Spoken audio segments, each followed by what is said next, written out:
con el auspicio del Grupo Digama. Bienvenidos a Rumbo Minero. Mi nombre es Jorge León Benavides y junto con César Campos vamos a desarrollar el siguiente programa. César, ¿cómo estás? Qué gusto, Jorge, como siempre. Bueno, tenemos como invitado a Jaime Altaus, antropólogo y periodista, para hablar de este tema importantísimo, un camino claro para la formalización minera. Él ha hecho su columna en El Comercio los días sábados y este tema me parece que es interesante para que lo pueda comentar. También tenemos a Pablo Bryan, ¿no? Pablo Bryan, que es un consultor independiente en gestión social y también un comunicador muy reconocido. Vamos a hablar acerca de los ataques recientes que se han producido a la minería formal, fundamentalmente en Patás, y los efectos que esto pueda traer. También tendremos vamos a hablar un poco de Exponor Chile, un evento en Chile, con el presidente de la Cámara peruano-chilena, Juan Carlos Fischer, y con el jefe de manufactura de Promperú, Elmer Lava. Así que un programa bastante completo y esperemos que sea del agrado de todos ustedes. Vamos ahora a escuchar las principales noticias mineras de la semana a cargo de Gabriela Chicón.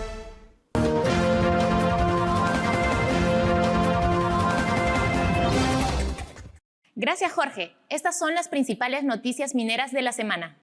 El Ministerio de Energía y Minas adelantó que al cierre del 2023 las inversiones mineras registradas habrían sumado alrededor de 4.500 millones de dólares, una caída de 16.10% respecto a los 5.364 millones de dólares alcanzados en el 2022. En el cuarto trimestre de 2023, Hochschild Mining obtuvo una producción atribuible de 82.251 onzas equivalentes de oro o 6.8 millones de onzas equivalentes de plata, ligeramente superior a la del tercer trimestre.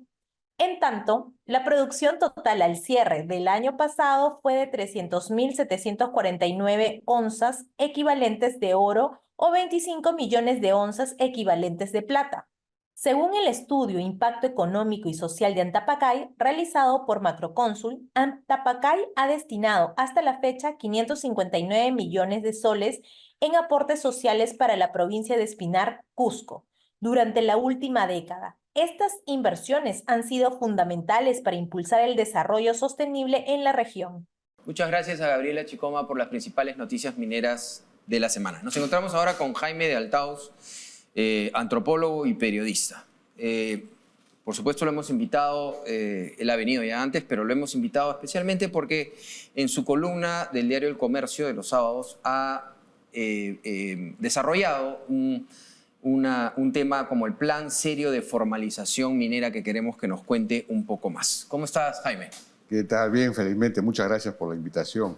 Cuéntanos un poco, gracias a ti por venir, cuéntanos un poco de esta columna, de lo que has desarrollado ahí, con un tema que venimos tratando en Rumbo Minero, con César, con diversos especialistas, y parece una fórmula que nadie logra descifrar hasta el momento, ¿no? Cuéntanos un poco cuál es tu aporte a esto. Bueno, en realidad la columna se origina en esta movilización que hubo de los mineros informales, eventualmente ilegales también, en contra del decreto legislativo que en buena cuenta busca sincerar el reinfo, ¿no es cierto? Es decir, retirar del reinfo todos aquellos que no tienen, digamos, una inscripción vigente y todo lo demás, para que no se use el reinfo como una patente de corso para los mineros ilegales, que puedan seguir comercializando, vendiendo, siendo en realidad ilegales, ¿no? Pero no solamente hay mineros ilegales, también hay muchos mineros informales, ¿no? Y entonces el asunto es que se necesita una solución de fondo. Digamos, tú puedes cerrar efectivamente el reinfo. De hecho, el reinfo se va a cerrar el 31 de diciembre de este año. Y tiene que cerrarse porque en realidad es una especie de engañamuchachos hace años que se viene postergando, prorrogando y todo lo demás, y no se resuelve el problema de la informalidad. Ahí pongo un dato interesante, y es que, por ejemplo, en Arequipa hay 3.350 mineros informales que tienen un registro vigente en el reinfo. Vigente significa que han presentado sus instrumentos ambientales para que sean aprobados, como el IGAFON, Plan de Minado y otros, pero el gobierno regional no los procesa. El año pasado el gobierno regional apenas formalizó o aprobó 20 de los 3.350. Es decir, a ese ritmo vamos a llegar al año 3.000 sin haber formalizado nada. Es decir, no se está formalizando. El sistema que se ideó para formalizar nunca funcionó y no funciona. Por eso, Jaime, desde tu punto de vista, ¿cuál fue el pecado original del Reinfo? ¿Qué cosa es lo que falló como para que esto no se plasmara? Porque cuando salió en su momento casi como una solución mágica, parecía que se acercaba a la pretensión, evidentemente, de formalizar a todo este sector minero. Bueno, yo creo que hay varias cosas, ¿no? Por un lado, digamos, los requisitos que se piden son efectivamente, en muchos casos, demasiado exigentes, en algunos casos a nivel incluso de la minería formal, es decir, debería simplificarse lo que se pide. En otros casos, lo que pasa es que esto se ha encargado a los gobiernos regionales, porque el nivel artesanal y de pequeño minero corresponde a las direcciones regionales de minería de los gobiernos regionales. Y los gobiernos regionales no tienen ninguna capacidad de procesamiento, entonces no procesan, no funciona. Es decir, esto hay que retirárselo a los gobiernos regionales y crear una entidad nacional o digamos, utilizar lo que ya existe. Hay una Dirección General de Formalización en el Ministerio de Energía y Minas, pero que es muy débil, muy pequeña. Quizás una especie de COFOPRI, digamos, pero para la formalización minera. Ya en los 90 se desarrolló el catastro minero que funcionó bastante bien. A partir de ahí habría que... En fin, hay que hacer un trabajo serio que identifique los distintos tipos de realidades que hay, porque de los supuestos 400.000 o más mineros informales, en realidad mineros propiamente dichos, es decir, dueños de la operación, de la bocamina, en fin, no son más de 10.000 o 15.000 probablemente, según las personas entendidas. Todo lo demás son trabajadores de esos mineros, tanto los dueños como los trabajadores en la informalidad. Trabajadores que reciben normalmente un pago en oro, es decir, ellos trabajan, digamos, que puedo decir, de 30 días para el minero y la producción de 10 días, digamos, ya es para el minero. Pero hay algo esencial que tú dices, que no hay que empoderar más a los gobiernos regionales sobre esta materia. Porque evidentemente es un fracaso desde toda perspectiva y muchos aspectos. Por ejemplo, un reciente proyecto de ley llamado de reordenamiento territorial también le daba o le otorga a los gobiernos regionales, además, una especie de varita mágica para dar soluciones a algo que, más bien bajo otro concepto, que es el de desarrollo territorial, se están estableciendo una visión completamente diferente. Claro. No puede pasar por el empoderamiento de los gobiernos regionales. No, yo creo que este es un problema tan complejo que abarca tan gran cantidad de gente y potencialmente tan importante desde el punto de vista económico y desde el punto de vista de la criminalidad, porque digamos, la criminalidad se aprovecha de esta situación. Esto requiere un plan serio, un organismo que realmente empiece a resolver este tema. Y otro de los problemas que ha tenido el Reinfo es que muchos de estos mineros están también en concesiones de terceros. Y entonces tienen que presentar un contrato. Y ahí eso hay que manejarlo bien. Por ejemplo, este decreto legislativo que ha salido te exige presentar un contrato de explotación en 90 días, pero solamente con aquellos dueños de la concesión que tienen autorización para explorar y explotar. Y según me dicen, en el propio MINEM, en el propio Ministerio de Energía y Minas, ahí no son más de 2.000 de los 80.000 que están en el Reinfo, que están en concesiones o en lugares de las concesiones que tienen permiso para explorar, que están explorando o explotando.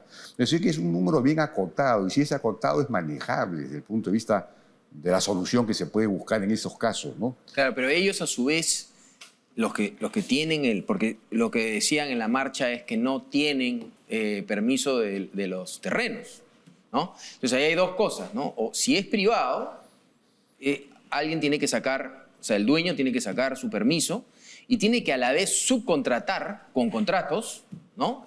Subcontratar a la gente que va a hacer minería, como si fuese, o contratarlos como empleados, pero tiene que haber una solución. Allá está un poco de la ilegalidad también. Y entonces, y en otros terrenos son del gobierno, son del Estado.